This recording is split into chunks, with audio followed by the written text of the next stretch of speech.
당신이 나에게 말 모는 요령을 제대로 가르쳐 주지 않은 게 틀림이 없다. 그렇지 않고서야 내가 3번을 경주를 했는데 3번이나 진리가 없지. 어째서 나에게 말 모는 방법을 제대로 가르쳐 주지 않았느냐라고 이야기를 하니 이 왕자기가 억울하죠. 그렇지 않습니다.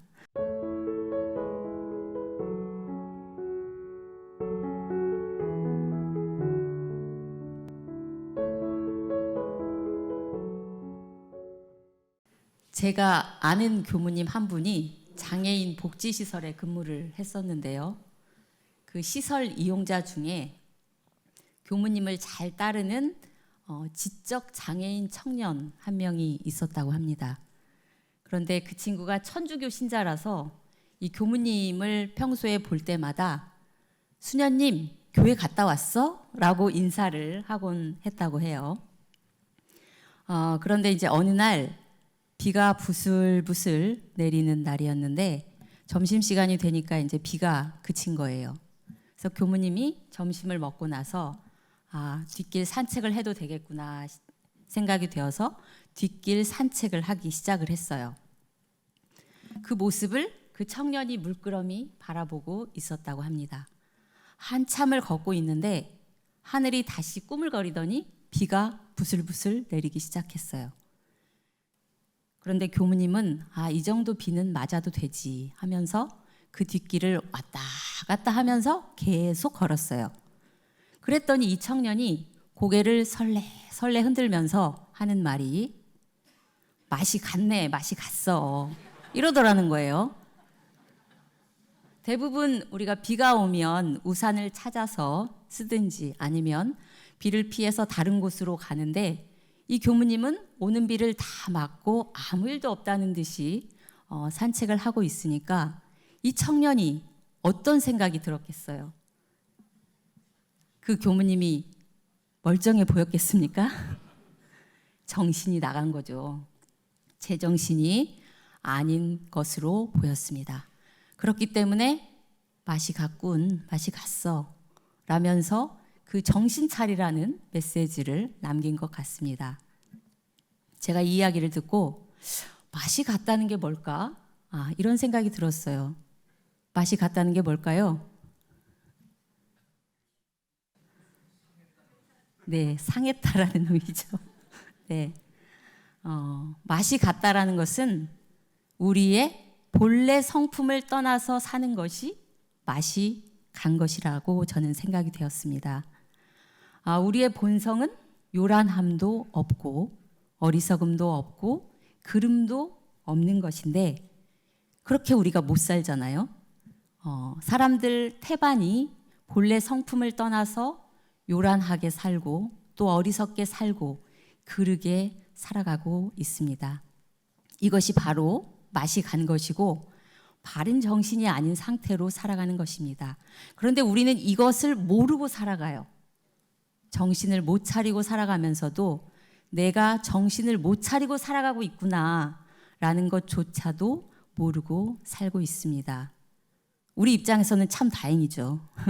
그러나 깨달음을 얻으신 그러한 성현들의 경지에서 보면 참으로 안타까운 일이 아닐 수 없습니다. 음식도 맛이 같다고 표현을 하잖아요. 음식이 변하면 어떻게 하죠? 네.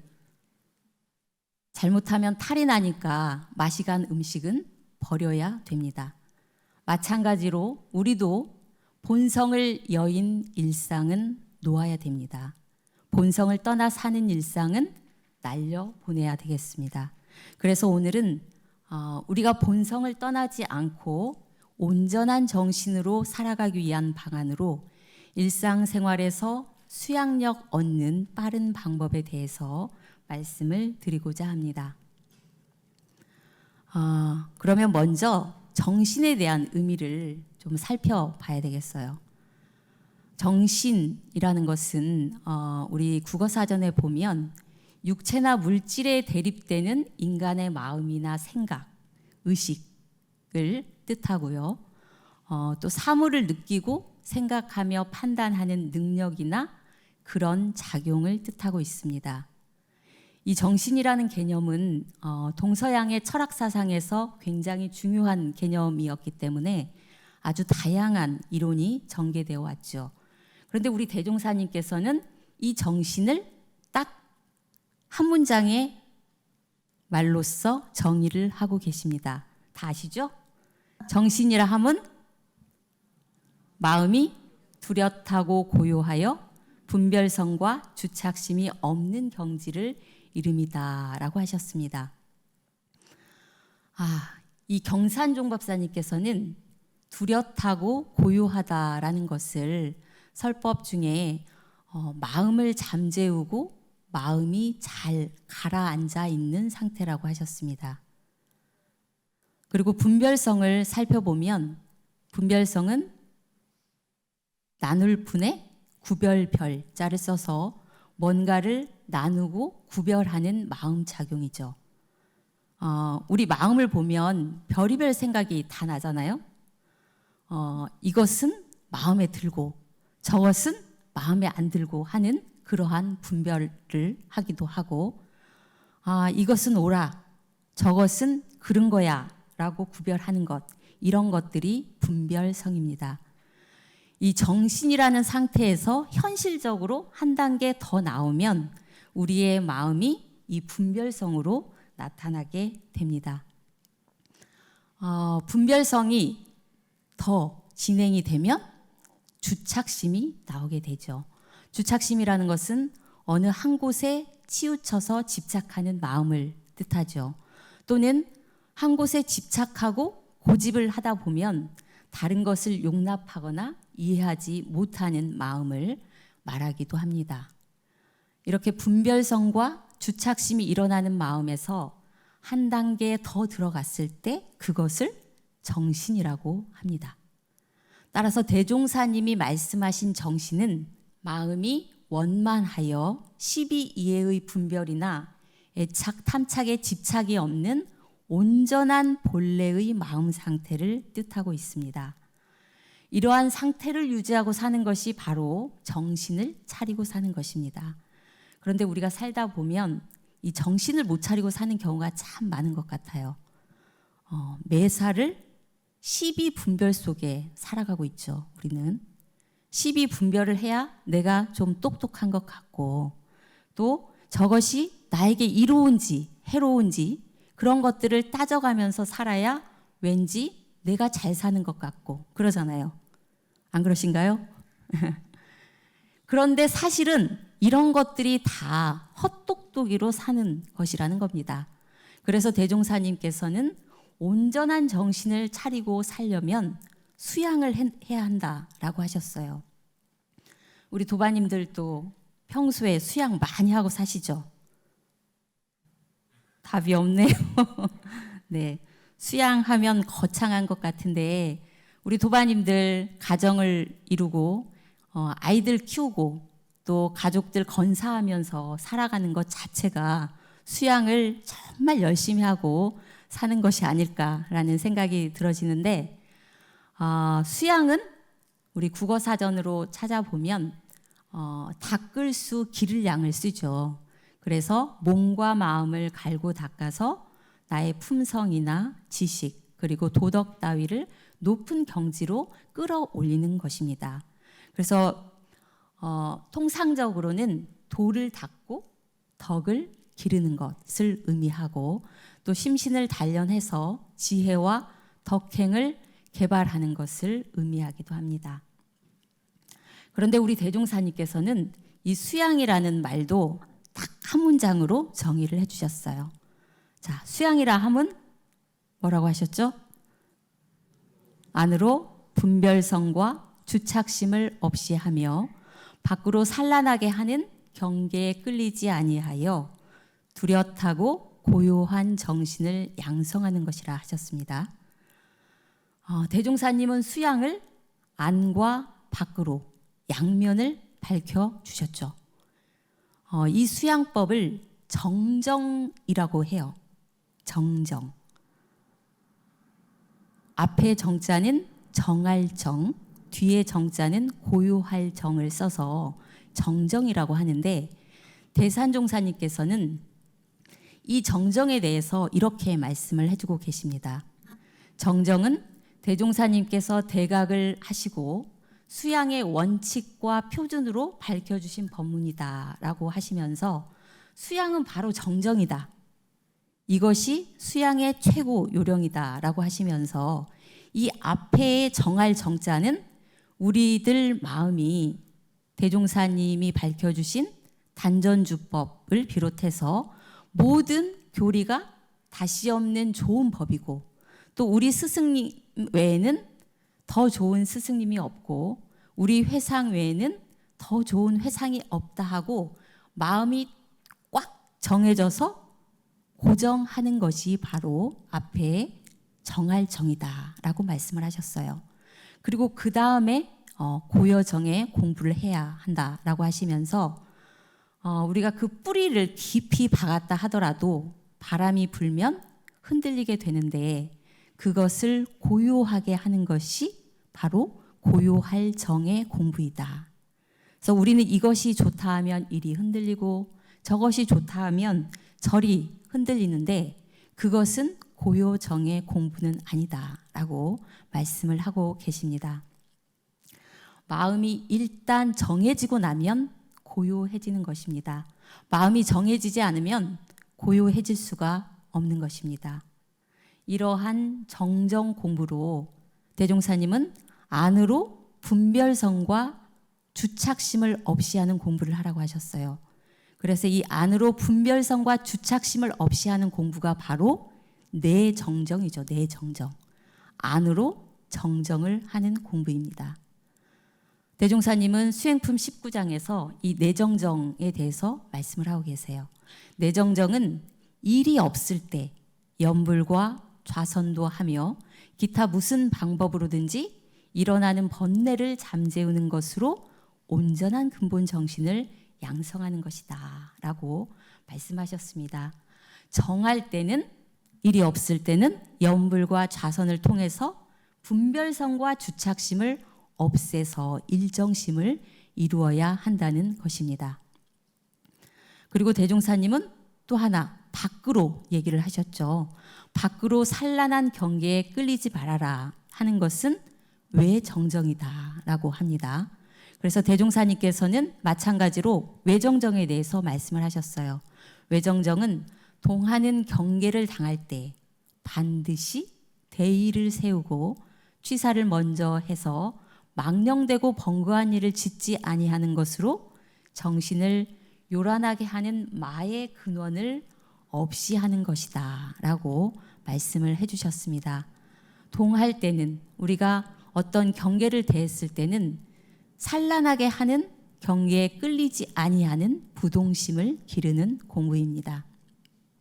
그래서 대종사님께서는 이 외정정은 내정정의 근본이 되고 내정정은 외정정의 근본이 되어서 내와 외를 아울러 진행을 해야만 참다운 마음의 안정을 얻게 된다라고 하셨습니다. 이처럼 내정정과 외정정의 두 가지를 아울러야 수양이 되는 것입니다. 내정정만 해도 안 되고 외정정만 해도 안 됩니다. 이 두 가지를 함께 하는 수양이 바로 원불교의 수양이라고 할 수가 있습니다. 즉 정신을 수양한다라는 것은 분별성과 주착심을 다스려서 내 본래의 뚜렷하고 고요한 성품의 본성에 합일하고자 하는 것입니다. 그렇기 때문에 우리가 정신 수양을 하면서 내 온전한 정신을 잘 차리고 살아야 되겠죠. 그렇습니까? 네. 자, 이렇게 정신 수양을 통해서 얻게 되는 마음의 힘을 우리는 수양력이라고 합니다. 그런데 대종사님은 이 수양력 얻는 방법을 동하고 정하는 두 사이에 수양력 얻는 빠른 방법을 수행품 2장에서 말씀하고 계셔요. 우리가 사람이 살다 보면 일이 없을 때도 있고 일이 있을 때가 있잖아요. 그래서 그 양면을 다 수양력을 얻는 빠른 방법을 말씀해 주고 계십니다. 그 첫째는 모든 일을 작용할 때에 나의 정신을 시끄럽게 하고 정신을 빼앗아갈 일을 짓지 말며 또는 그와 같은 경계를 멀리해라 하셨습니다. 이것은 일 있을 때 하는 공부로서 피경 공부라고 하죠. 피경 공부를 하라는 것입니다. 공부인이 마음이 흔들리는 경계를 대했을 때 내가 아직 마음의 힘도 없는데 무작정 그 경계와 맞서 싸우다 보면 오히려 그 경계에 끌려가게 되고 요란해지게 됩니다. 그러면 우리가 본성에서 자꾸 멀어져 가게 되죠.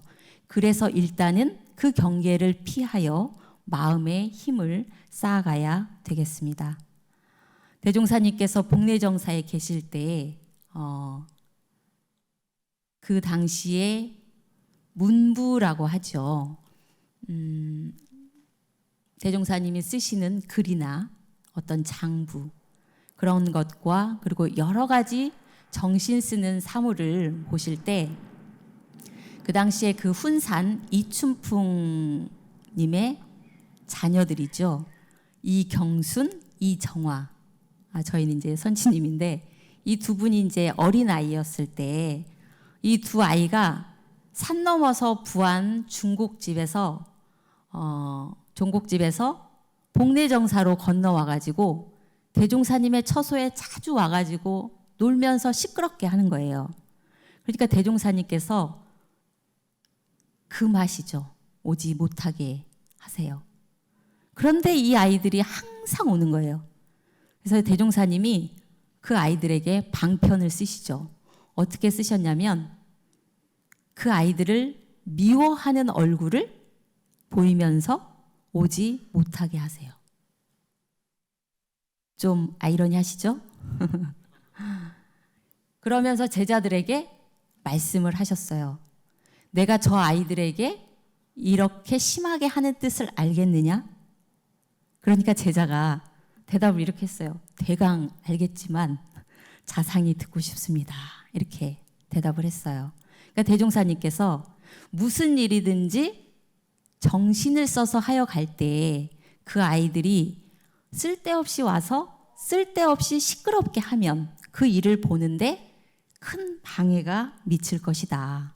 이는 곧 정신을 가져가는 마군이니 나는 모든 데에 말을 제어하기를 이같이 엄하게 한다라고 하셨어요. 그 시끄럽게 하는 아이들을 대종사님의 경지에서는 다 받아주고 그 속에서도 일을 하셨겠죠. 그렇지만 아직 초심자인 제자들은 정신을 빼앗아가는 마구니들로 인해서 일하는 데 방해가 되기 때문에 그 경계를 피할 수 있도록 대종사님께서 방편을 써주신 것입니다. 그런데 대종사님은 이런 그 피경 공부와 아울러서 참다운 도를 닦고자 하는 사람은 오직 천만 경계 가운데 마음을 길들여야 한다라고 하셨고 그래야만 천만 경계에 마음이 흔들리지 않는 큰 힘을 얻으리라 하시면서 경계 중에서 마음을 단련하도록 지도하십니다. 저희 그 교도님 중에 미국 유학을 하시고 한국인 최초의 정치학 박사가 되었던 교도님이 계세요. 그리고 31세 아주 젊은 나이에 초대 총무처 장관을 지냈던 서석순 박사님이 있었습니다. 그분이 이제 왕궁 영모묘원에서 그 몇 년 동안 대산종사님의 시봉 생활을 했는데요. 그때 이제 하루는 오랜 장마 끝에 이제 날씨가 화창해졌어요. 그래서 대산종사님을 밖으로 모시고 나가서 일광욕을 시켜드리려고 밖으로 나갔어요. 그런데 가까이에서 석공 한 사람이 요란한 소음을 내면서 돌을 깎고 있는 거예요. 돌을. 그래서 이제 귀가 아픈 만큼 소음이 요란해서 서 박사님이 그 석공에게 사정을 해보려고 자리에서 일어났죠. 그러니까 대산 종사님이 물었어요. 석사는 어디 가는가? 석사님이 제가 석공에게 어른이 나와 계시니까 들어가실 때까지만 잠시 멈춰달라고 부탁을 하려고 합니다. 그러니까 대산종사님이 이렇게 말씀을 하셨죠. 내가 안 들으면 되네. 그냥 일하게 두소. 대산종사님은 요란한 소리에 끌리지 않으셨죠. 시끄러운 경계 속에서도 그것을 더 이상 경계로 삼지 않고 마음을 고요하게 이어가셨습니다. 그 요란한 소리가 대산종사님에게는 아무 문제가 되지 않았죠. 유마경에 보살은 시끄러운 데 있으나 마음은 온전하고 외도는 조용한 곳에 있으나 마음은 번잡하다라는 말이 있습니다. 대산종사님의 내가 안 들으면 되네 이 한마디는 오직 공부라는 것이 마음 대중에 달린 것이지 바깥 경계에 있지 아니함을 보여주신 것입니다. 동정간에 수양력 얻는 빠른 방법 둘째는 모든 사물을 적응할 때에 애착 탐착을 두지 말며 항상 담담한 맛을 길들이라 하셨습니다. 이것 또한 일이 있을 때 착심 놓는 공부를 하라 하신 것입니다. 진나라의 왕작이라는 사람이 그 말을 모는 솜씨가 아주 뛰어났다고 해요. 그래서 조나라의 대부 양주라는 사람이 나에게 그 솜씨를 좀 가르쳐 다오라고 부탁을 했어요. 그래서 말을 잘 몰 수 있도록 그 요령을 가르쳐 줬죠. 그래서 그걸 이제 다 배운 양주가 자기도 솜씨를 자랑하고 싶은 거예요. 그래서 이 왕자기에게 우리가 말 달리기 시합을 한번 해봅시다 라고 부탁을 하죠. 그래서 말 달리기 시합을 했어요. 했는데 3번을 양주가 다 지는 거예요. 네. 그러니까 양주가 화를 벌컥 내면서 왕자기에게 말을 했죠. 당신이 나에게 말 모는 요령을 제대로 가르쳐주지 않은 게 틀림이 없다. 그렇지 않고서야 내가 3번을 경주를 했는데 3번이나 질 리가 없지. 어째서 나에게 말 모는 방법을 제대로 가르쳐주지 않았느냐라고 이야기를 하니 이 왕자기가 억울하죠. 그렇지 않습니다. 저는 대부님께 가르쳐 드릴 것을 모두 가르쳐 드렸습니다. 이렇게 답을 했어요. 다시 양주가 그렇다면 어째서 내가 그대에게 졌단 말이냐. 그러자 왕자기가 이렇게 대답을 했죠. 이제 대부님도 기술에서는 저에게 뒤떨어지지 않습니다. 그렇지만 그 기술을 쓰는 방법이 틀렸습니다. 말을 몰 때 가장 중요한 것은 말을 타는 사람의 마음이 오로지 말과 하나가 되는 일입니다. 그런데 대부님은 말을 달리면서 어떻게 하셨어요? 저보다 뒤떨어지면 저를 앞지르려고 애를 썼고 또 저보다 앞섰을 때도 저에게 뒤떨어지게 될까 봐 마음을 쓰셨습니다. 이렇게 앞서든 뒤서든 항상 저에 대해서만 신경을 쓰고 대부님이 타신 말에는 신경을 쓰지 않았죠. 저는 이기거나 지는 일에는 조금도 신경을 쓰지 않습니다. 오로지 말과 한마음이 되어 달리는 데에만 열중하였죠. 그랬기 때문에 제가 이길 수 있었고 대부님이 이기지 못한 것입니다. 라고 답을 했습니다. 양주는 왕자기를 오로지 이겨야 하겠다는 욕심에 사로잡혀 있었죠.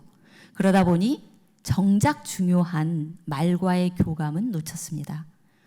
왕자기의 말대로 이기는데 착심을 두지 않고 말과 하나가 되려는데 더 집중을 했다면 아마 그 시합에서 더 좋은 결과를 얻을 수 있었을 것입니다. 대산종사님은 착심을 떼는 공부로 일상생활을 해나갈 때 우리가 음식이나 의복, 거처나 수용품에 대해서 분수에 넘치지 말고 항상 단박을 주로 하라고 하셨습니다. 제가 지평선 중학교에 근무를 할 때 한 선생님이 그 자동차 키홀더를 선물을 해줬어요. 그게 이제 뭐 비싼 건 아니지만 그 모양이 별 모양으로 돼 있었어요. 그래서 굉장히 그 디자인이 깔끔해가지고 제 마음에 처음 봤는데 제 마음에 쏙 들더라고요. 그래서 이제 차를 타려고 그 키를 탁 꺼낼 때마다 제 기분이 참 좋았어요. 그런데 세월이 흘러서 제가 이제 대학교당에 근무를 하고 있을 때였는데 그날이 왠지 그렇게 바쁜 날이었어요. 그래서 여기 갔다 저기 갔다 하다 보니까 제가 그 키를 분실을 하고 말았어요. 그래서 이제 키는 보조키가 있으니까 다행히 차량 문을 열었지만 저는 그 키 홀더가 잊혀지지 않는 거예요. 제 한동안 마음에서 그 키 홀더가 지워지지가 않는 거예요. 10년 넘게 가지고 있었기 때문에 나도 모르게 그 키 홀더에 애착을 두고 있었던 것이죠. 뭐 남들은 뭐 그까짓 것 가지고 그래. 그렇지만 저는 그 키 홀더를 잃어버리고 착심 떼는데 한참이 걸렸습니다. 예. 대산종사님께서는 3가지 바쁜 공부에 대해서 말씀하시면서 첫째로 이 말씀을 해주셨어요. 현실 속에 존재하는 모든 것은 내 것이 아니라 마지막에 이르러서는 반드시 빌공이죠. 반드시 공인 것을 깨달아서 마음의 애착 탐착을 떼는 공부를 바삐 해야 한다라고 하셨습니다. 우리가 어떠한 것 앞에서도 애착, 탐착, 원착의 착심이나 집착이 없는 무심, 무의로 행동하는 무착행의 공부를 우리 도반님들이 같이 하셔야 되겠습니다. 동정간의 수양력 얻는 빠른 방법 셋째는 이 일을 할 때 저 일에 끌리지 말고 저 일을 할 때 이 일에 끌리지 말아서 오직 그 일에 일심만 얻도록 하라 하셨습니다. 이건 역시 일이 있을 때 우리의 정신을 하나로 모으는 일심 공부를 하라는 것입니다. 대산종사님은 일심 공부는 일하는 가운데 얻는 일심이 제일이다. 그렇기 때문에 우리는 일하는 가운데서 일심 얻기를 힘써야 한다라고 하셨습니다. 제가 인도를 가보지는 않았는데 인도의 어느 집에서 닭을 이제 키웠는데 아버지는 살생을 금하는 불교 신자라서 닭을 잡지 못하게 하고 아들은 이슬람교를 믿었기 때문에 닭을 잡자라고 하다가 싸움이 됐어요. 그래서 아들이 아소카 대왕 앞에 끌려갔습니다. 그리고 이제 재판을 받았는데 불효자라는 죄목으로 사형을 당하게 되었어요. 그 당시에 이 아소카 대왕은 이 효에 대해서 굉장히 중심을 가지고 그 지도를 했던 것 같아요. 그래서 이제 사형을 당하게 되었잖아요. 그런데 이제 이 아소카 대왕이 한 가지 그 아들에게 제안을 합니다. 네가 기름 접시에 기름을 가득 채우고 이 기름을 한 방울도 흘리지 않고 이 성을 한 바퀴를 돌면 내가 너를 살려주겠다라는 제안을 해요. 그 말을 들은 아들이 기름 접시를 들고 성을 돌기 시작합니다. 그러니까 그 길거리의 장사꾼들이 말을 걸죠. 그리고 뭐라 하면서 참견을 합니다. 그런데도 이 아들은 눈 한 번 팔지 않고 기름 접시에만 온 신경을 실은 채 성을 돕니다. 마침내 아들이 기름 한 방울도 흘리지 않고 대왕 앞에 이르렀을 때 대왕이 갑자기 시장의 풍경을 물어요. 시장이 어떻더냐? 이렇게 풍경을 묻는 거죠. 그렇지만 아들은 시장 풍경을 한 가지도 대답을 하지 못합니다. 그러자 대왕이 네가 시장을 돌았다는 것이 거짓말이구나 라고 추궁을 하기 시작합니다. 그러자 이 아들이 이렇게 대답을 해요. 기름이 엎질러지면 제가 죽을 것을 알기 때문에 저는 아무 것에도 신경을 쓰지 못하고 오직 기름만 보고 있었습니다.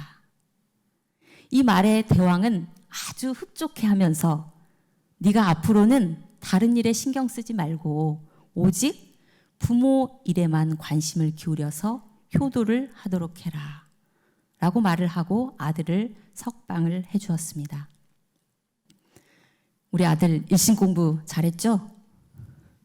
예, 죽느냐 사느냐의 기로에 있었기 때문에 일심이 더 잘 된 것 같습니다.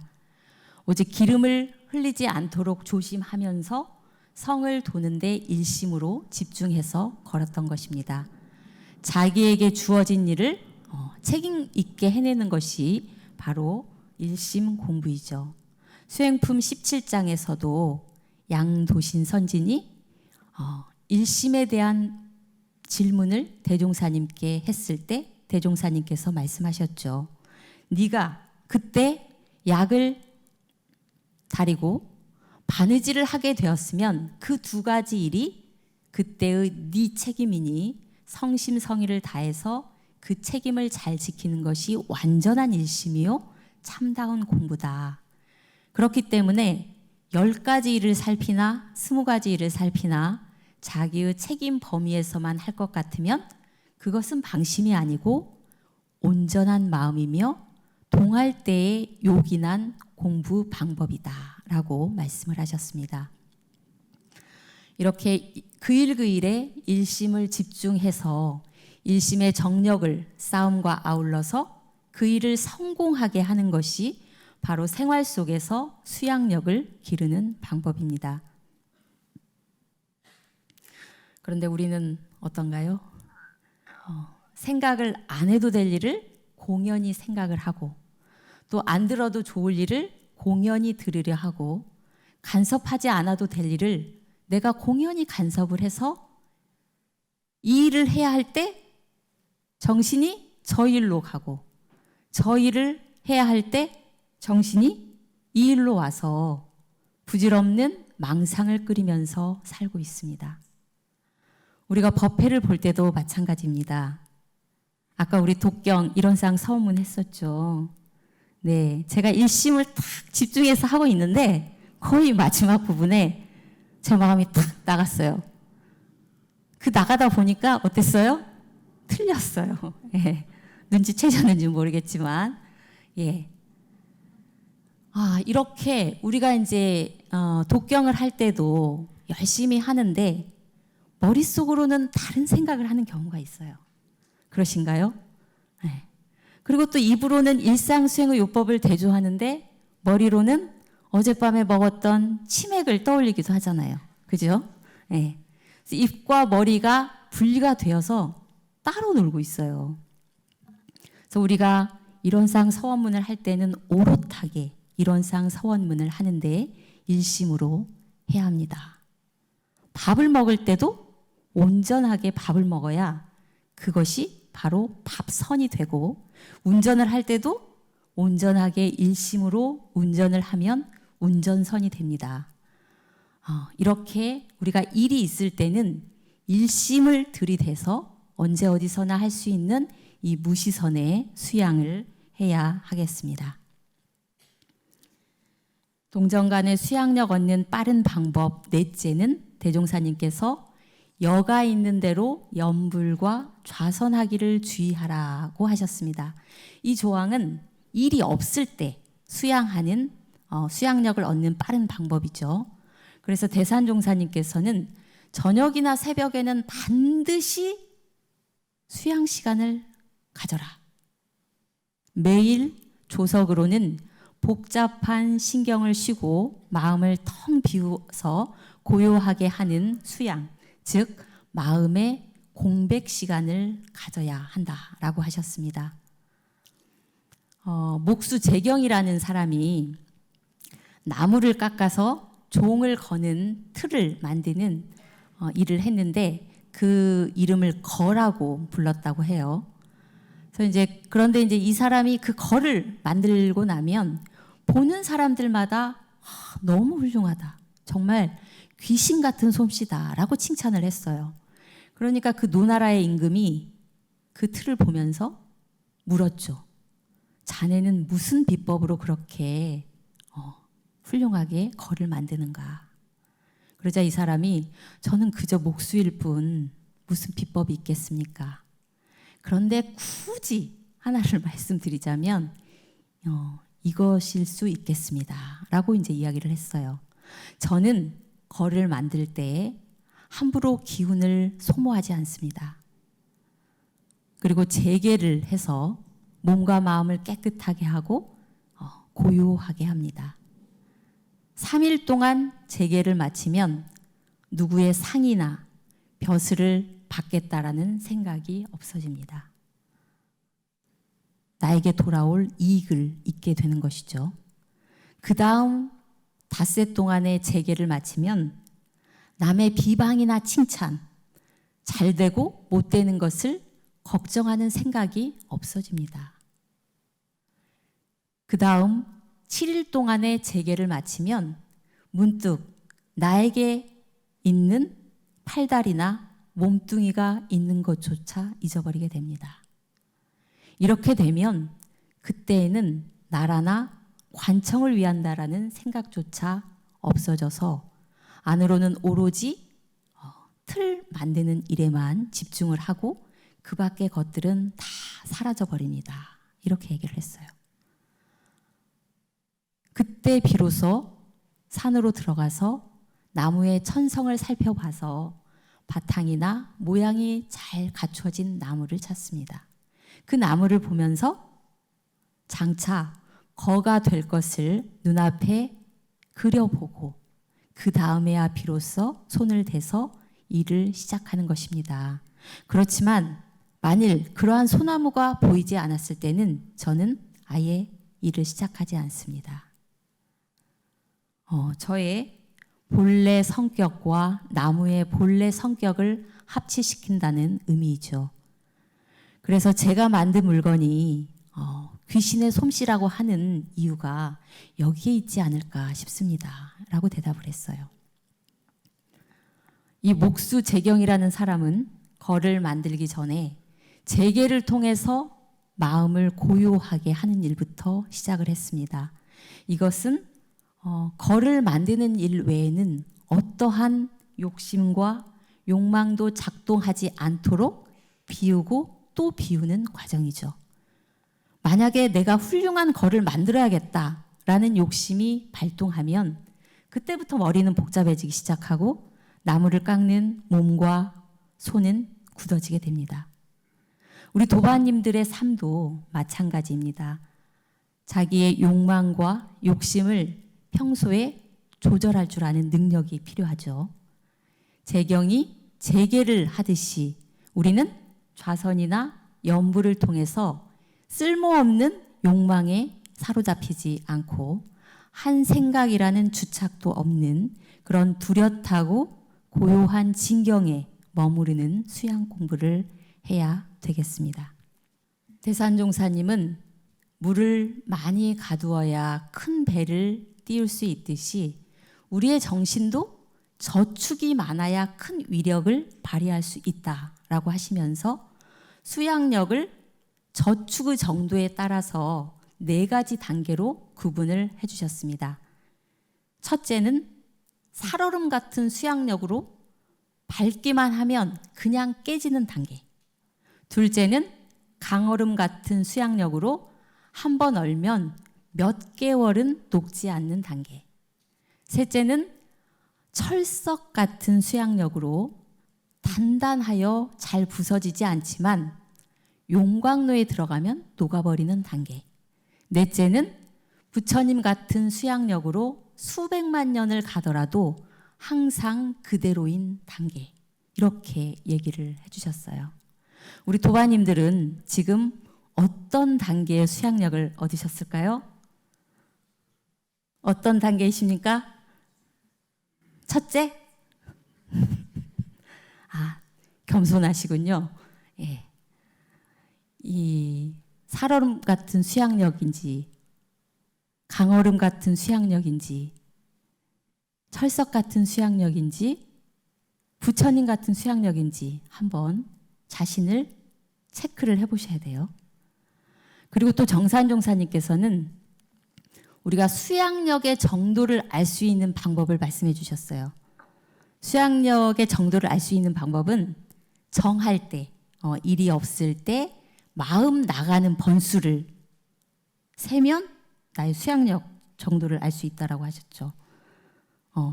좌선하실 때 한번 보세요. 우리 입정할 때 내 마음이 몇 번 나갔다 들어왔다 했는지 그걸 한번 세보시기 바랍니다. 그리고 동할 때는 내 마음이 끌리는가 안 끌리는가를 대조하면 수양력 정도를 알 것이다 라고 하셨어요. 우리가 어떤 경계를 대해서 내가 그 경계를 대해서 일을 처리할 때 내 마음이 거기에 끌려갔는지 안 끌려갔는지를 대조하면 우리 수양력 정도를 알 것입니다. 우리 도바님들 각자의 수양력 정도도 한번 체크를 해보시고 제가 앞에서 말씀드린 동할 때는 피경 공부 그리고 착심 놓는 공부, 일심 공부를 하시고 정할 때는 염불과 좌선 공부로 부디 부처님 같은 수양력을 얻으셔서 어떠한 경계에도 넘어지지 않는 우리 도바님들 되시길 염원드리면서 오늘 말씀 마치겠습니다. 감사합니다.